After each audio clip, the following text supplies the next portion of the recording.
Hello friends, मैं Hariom Harry classes से आपका हार्दिक स्वागत करता हूं। दोस्तों, आज मैं आपके लिए लाया हूं भारतीय संविधान की अनुसूचियां, और ये अनुसूचियां पढ़ने के बाद आपको हमेशा के लिए हो जाएगा याद। तो लगे रहिए मेरे साथ, ठीक है। तो मैं सीधे पॉइंट पर चलता हूं। देखिए दोस्तों, प्रथम अनुसूची है या प्रथम अनुसूची के पहले हम ये जानने का प्रयास करेंगे कि भारतीय संविधान में जब मूल रूप से 26 नवंबर 1949 ईस्वी को बनकर हमारा संविधान तैयार हुआ था, तो उस समय 8 अनुसूचियाँ थी। कितनी अनुसूचियाँ थी? 8 अनुसूचियाँ थी। लेकिन प्रेजेंट टाइम में कितनी अनुसूचियाँ हो गई हैं? 12 अनुसूचियाँ हो गई हैं। तो आज हम 8 से लेकर 12 अनुसूचियों, तो यानी 1 से लेकर 12 अनुसूचियों के बारे में समझेंगे। समझने के बाद क्या करेंगे? उसे इस वीडियो के अंत तक याद करने की भी कोशिश करेंगे कि इस वीडियो को कैसे हम लास्ट तक देखते देखते जो हमारा 12 अनुसूची है हम कैसे याद कर लेंगे। इस बात पे मेरा ज़्यादा फोकस रहेगा कि आप इस वीडियो को देखने के बाद यहाँ से जो भी बताया गया है आप सीख लें, आप याद कर लें, और सीखने के बाद आप क्वेश्चन सीरीज को सॉल्व करिए। अगर आप क्वेश्चन सीरीज को सॉल्व कर लेते हैं तो समझिए आपका ये टॉपिक तैयार है दोस्तों। और मैं विश्वास दिलाता हूँ आपको, यदि वीडियो लास्ट तक देख लेते हैं तो आप आसानी से 12 अनुसूची को आराम से, सहज तरीके से, सरल तरीके से याद कर सकते हैं दोस्तों। तो मैं सीधे पॉइंट पे चलता हूँ। प्रथम अनुसूची जो है उसमें भारत के जो राज्य हैं, जो भारत के राज्य हैं, और साथ ही जो केंद्र शासित प्रदेश हैं, संघ राज्य क्षेत्र हैं, उनके बारे में बताया गया है। देखिए दोस्तों, यहाँ पे आप ध्यान देंगे, चाहे वो प्रथम अनुसूची हो, चाहे प्रथम अनुच्छेद हो, चाहे प्रथम भाग हो, सभी भागों में क्या बताया गया है कि भारत के राज्य क्षेत्र और उनके द्वारा जो केंद्र शासित प्रदेश हैं उनके बारे में बताया गया है दोस्तों, ठीक है। द्वितीय अनुसूची क्या है? द्वितीय अनुसूची में दोस्तों भारत के प्रमुख पदाधिकारी, जो भारत के प्रमुख पदाधिकारी होते हैं, जैसे राष्ट्रपति हो गए, राज्यपाल हो गए, लोकसभा अध्यक्ष, उपाध्यक्ष हो गए, राज्यसभा के सभापति हो गए, उच्चतम न्यायालय के न्यायाधीश हो गए, उच्च न्यायालय के न्यायाधीश हो गए, भारत के नियंत्रणालय का परीक्षक हो गए, इन सभी के वेतन, पेंशन, भत्ते आदि के बारे में द्वितीय अनुसूची में बताया गया दोस्तों, ठीक है। देखिए दोस्तों, मैं यहाँ पे कोरिलेट करने की कोशिश कर रहा हूँ। यदि आप किसी राज्य में हैं, अगर कहीं जॉब करने के लिए जा रहे हैं, तो सबसे पहले आप वेतन की बात करेंगे कि हमें वेतन कितना प्राप्त होगा। यही बात करेंगे ना, वेतन कितना प्राप्त होगा, वेतन कितना मिलेगा। तो द्वितीय अनुसूची में क्या मिला है? वेतन के बारे में बताया गया दोस्तों। तीसरी अनुसूची क्या है?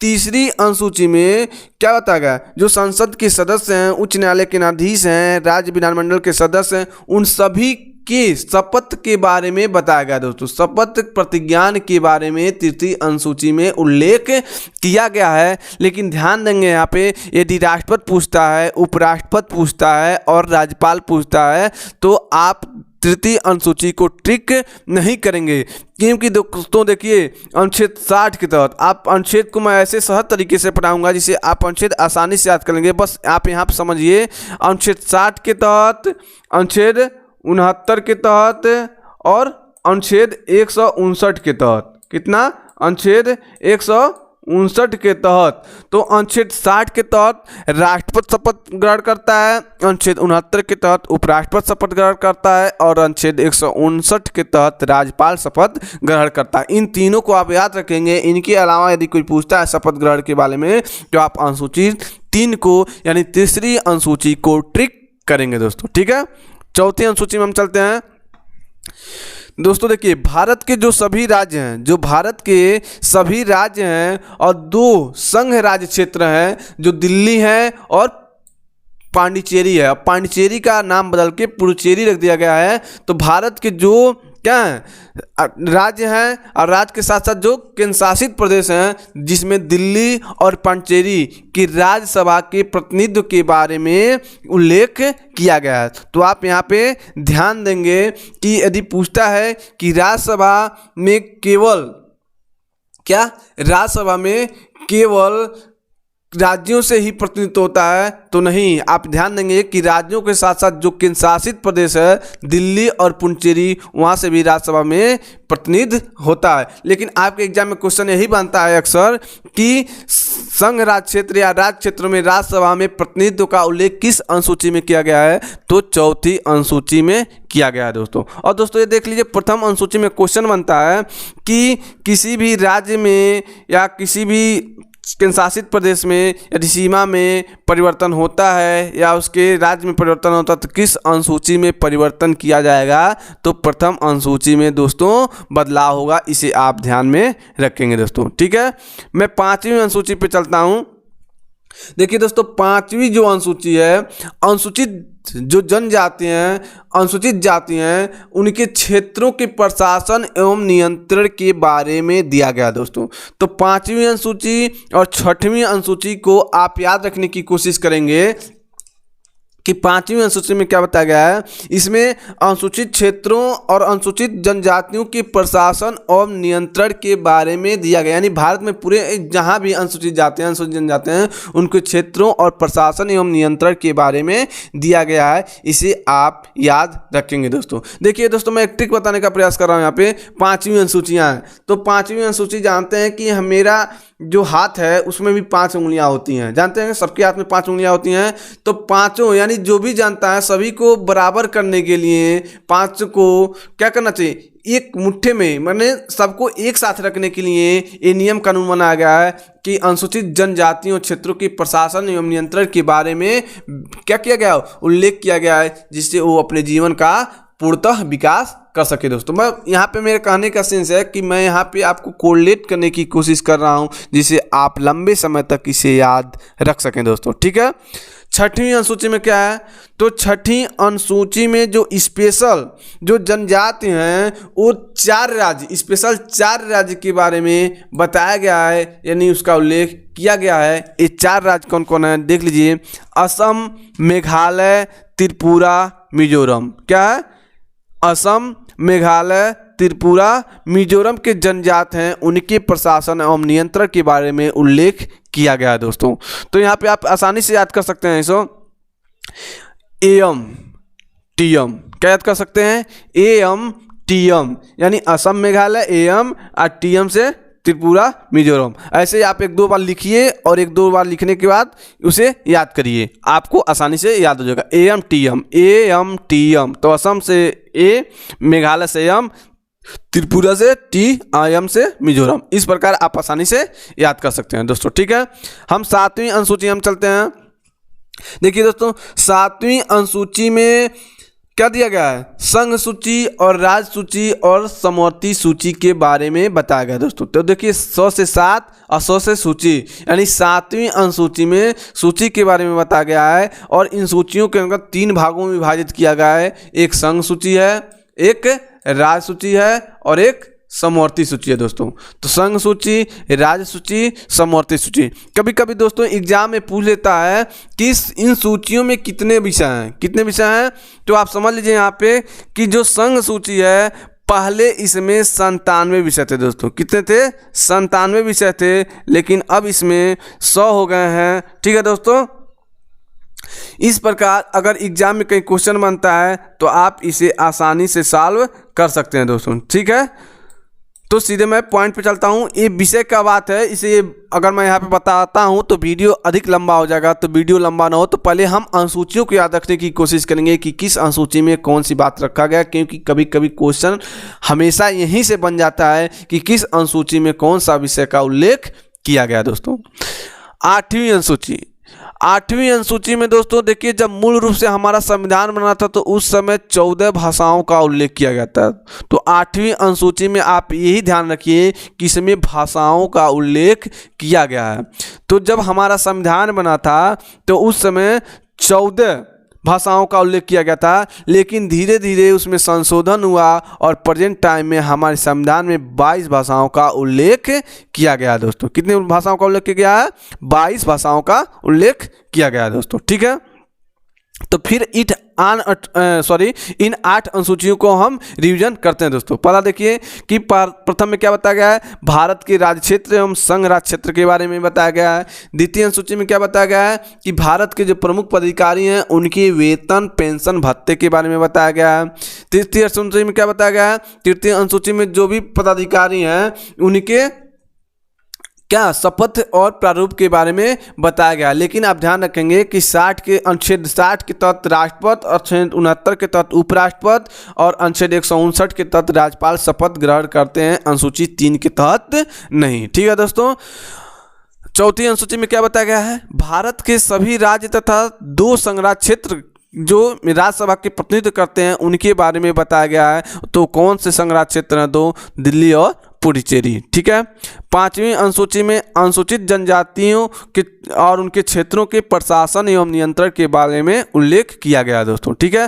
तो 5 और 6 जो अनुच्छेद हैं ये अनुसूचियों के बारे में बताया गया, यानी अनुसूचित जनजातियों के बारे में बताया गया। और 6वीं अनुसूची में स्पेशल असम, मेघालय, त्रिपुरा, मिजोरम के बारे में बताया गया है दोस्तों। 7वीं अनुसूची में संघ सूची, राज्य सूची, समवर्ती सूची को रखा गया है। और 8वीं अनुसूची में 22 भाषाओं का उल्लेख किया गया। ये तो 8 हमारे मूल संविधान में थे, लेकिन दोस्तों जरूरत पड़ने पे हमारे संविधान में संशोधन किया गया और 4 और नए अनुसूचियों को जोड़ दिया गया। ये अनुसूचियाँ कौन कौन है इसे हम यहाँ समझने का प्रयास करेंगे और साथ ही याद करने का प्रयास करेंगे दोस्तों। ठीक है। देखिए दोस्तों 9वीं अनुसूची है। देखिए दोस्तों यहाँ पे संशोधन वर्ष में लिखा हूँ, यानी कौन सा संशोधन कब हुआ है और किस वर्ष में हुआ है और इसकी क्या विशेषताएं हैं, मैं इधर लिखा हूँ जिसे आप आसानी से एक नज़र में याद कर सकते हैं दोस्तों। देखिए 9वीं अनुसूची कब आया, तो 9वीं अनुसूची प्रथम संविधान संशोधन, यानी पहला संशोधन 9वीं अनुसूची को लाने के लिए ये किया गया था। तो प्रथम संविधान संशोधन 1951 में, कब, 1951 में प्रथम। देखिए एक इधर भी है एक इधर भी है, तो आप आसानी से याद कर सकते हैं। प्रथम संविधान संशोधन 1951 में भूमि सुधार से संबंधित विशेषताओं को लाने के लिए ये संशोधन किया गया और 9वीं अनुसूची को हमारे संविधान में जोड़ा गया दोस्तों। कब जोड़ा गया, प्रथम संविधान संशोधन 1951 में 9वीं अनुसूची को जोड़ा गया दोस्तों। ठीक है।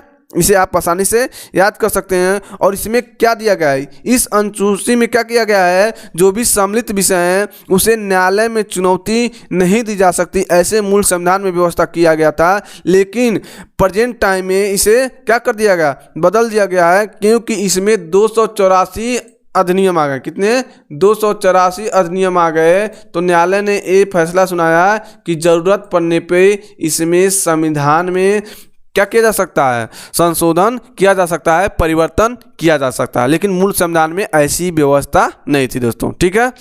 10वीं अनुसूची में क्या है, तो 10वीं अनुसूची को कब लाया गया, तो 10वीं अनुसूची को 52वां यानी 52 संविधान संशोधन में 1985 में, 92वें संविधान संशोधन 1985 ईस्वी में इसे हमारे संविधान में जोड़ा गया। और ये दल बदल के प्रावधान से संबंधित है।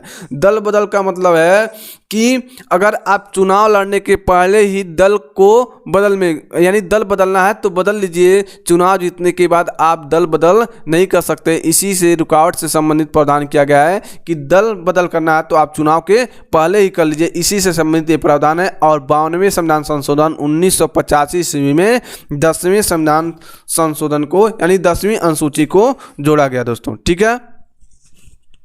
11वीं अनुसूची क्या है, 11वीं अनुसूची को 73वें संविधान संशोधन, 73वें संविधान संशोधन 1992, देखिए दोस्तों इसे 1992 में प्रस्तुत किया गया और 1993 में क्या किया गया, लागू किया गया। तो कभी कभी 1992 दे देता है, कभी कभी 1993 देता है, तो आप इस पर कंफ्यूजन न होंगे। ठीक है। तो 73वें संविधान संशोधन 1992-93 में क्या किया गया, 11वीं अनुसूची को हमारे संविधान में जोड़ा गया और पंचायती व्यवस्था को उसमें जोड़ा गया। क्या जोड़ा गया, पंचायती व्यवस्था को जोड़ा गया और इसमें 29 विषय को रखा गया है। ये भी ध्यान दीजिए, कई बार एग्जाम में क्वेश्चन बना हुआ है कि 73वें संविधान संशोधन में पंचायती व्यवस्था को जो 11वीं अनुसूची के रूप में जोड़ा गया है उसमें कितने विषयों को रखा गया है, तो 29 विषयों को रखा गया है। इसे आप याद रखेंगे दोस्तों। ठीक है। 12वीं अनुसूची, तो 12वीं अनुसूची कब जोड़ा गया, तो 73वें के बाद 74वें यानी 74वें संविधान संशोधन 1992-93 में जिस प्रकार पंचायती व्यवस्था को 73वें में जोड़ा गया था, उसी प्रकार 74वें संविधान संशोधन में नगर प्रशासन व्यवस्था को जोड़ा गया था और इसमें भी 18 विषयों को रखा गया था। ये भी क्वेश्चन बना हुआ है दोस्तों, तो इसे आप याद रखेंगे। तो एक बार और देख लीजिए, 9वीं अनुसूची को प्रथम संविधान संशोधन 1951 में जोड़ा गया था, ये भूमि सुधार से संबंधित था। 10वीं अनुसूची 92वें संविधान संशोधन यानी 52 संविधान संशोधन 1985 ईस्वी में जोड़ा गया था, जो दल बदल से संबंधित था। 11वीं अनुसूची जो है 73वें संविधान संशोधन 1992 ईस्वी में जोड़ा गया था, और ये पंचायती व्यवस्था से संबंधित था, इसमें 29 विषयों को रखा गया था। और 12वीं अनुसूची जो था 74वें संविधान संशोधन 1992 में जोड़ा गया था, और नगर प्रशासन से संबंधित था, इसमें 18 विषयों को रखा गया था दोस्तों। तो दोस्तों देखिए, जो हम पढ़े हैं 8वीं अनुसूची, उसके बारे में हम यहाँ समझने का प्रयास करेंगे कि जो 8वीं अनुसूची में मूल संविधान, जब हमारा संविधान 26 नवंबर 1949 को बन के तैयार हुआ, तो उस समय इसमें 14 भाषाएं थीं, लेकिन वर्तमान में इसमें कितने भाषाएं हैं? 22 भाषाएं। ये 22 भाषाएं कैसे हुई, इसके बारे में हम एक बार नज़र डालते हैं, जिसे आप आसानी से इसे भी याद कर सकें इसी के साथ। तो 21वें संविधान संशोधन 1967 ईस्वी में सर्वप्रथम सिंधी भाषा को जोड़ा गया, यानी 14 के बाद 15वें भाषा के रूप में सिंधी को जोड़ा गया। और कब जोड़ा गया? 1967 में। तो 1967 सिंधी आप आसानी से याद कर लीजिए, सिंधी 1967, ठीक है। फिर 71वें संविधान संशोधन 1992 ईस्वी में मणिपुर, नेपाली और कोंकणी को जोड़ा गया। तो इसे आप याद कर लीजिए, के ऐसे याद कर लीजिए कि 71वें संविधान संशोधन 1992 ईस्वी में मणिपुर, कोंकणी और नेपाली, यानी मणिपुर, नेपाली और कोंकणी को जोड़ा गया। के से आप याद कर लीजिए। फिर 92वें संविधान संशोधन 92 संविधान संशोधन 2004 में 4 भाषाओं को फिर जोड़ा गया, बोडो, डोगरी, मैथिली और संताली। कभी कभी बोडा भी देता है, तो बोडो, डोगरी, मैथिली और संताली। इस प्रकार 14 पहले थे, एक 15 हो गया, 15 3 18 हो गया, और 18 4 आपके 22 भाषाएं हो गए। इस प्रकार 8वीं अनुसूची में 22 भाषाओं का उल्लेख किया गया है। अगर एग्जाम में पूछता किस संविधान संशोधन में कौन से भाषा जोड़ा गया, तो आप आसानी से इसे 1-2 बार देखिए और लिखिए, और लिखने के बाद याद करिए, आपको आसानी से याद हो गया होगा दोस्तों, ठीक है। तो वीडियो आपको अच्छा लगा हो तो वीडियो को शेयर करिए, वीडियो को लाइक करिए और चैनल को सब्सक्राइब करिए। और सब्सक्राइब करने के बाद बगल में बेल आइकन को दबा लीजिए, घंटी को दबा लीजिए, जिससे अगली वीडियो का नोटिफिकेशन आपको जल्द ही मिले दोस्तों। जय हिंद, जय भारत।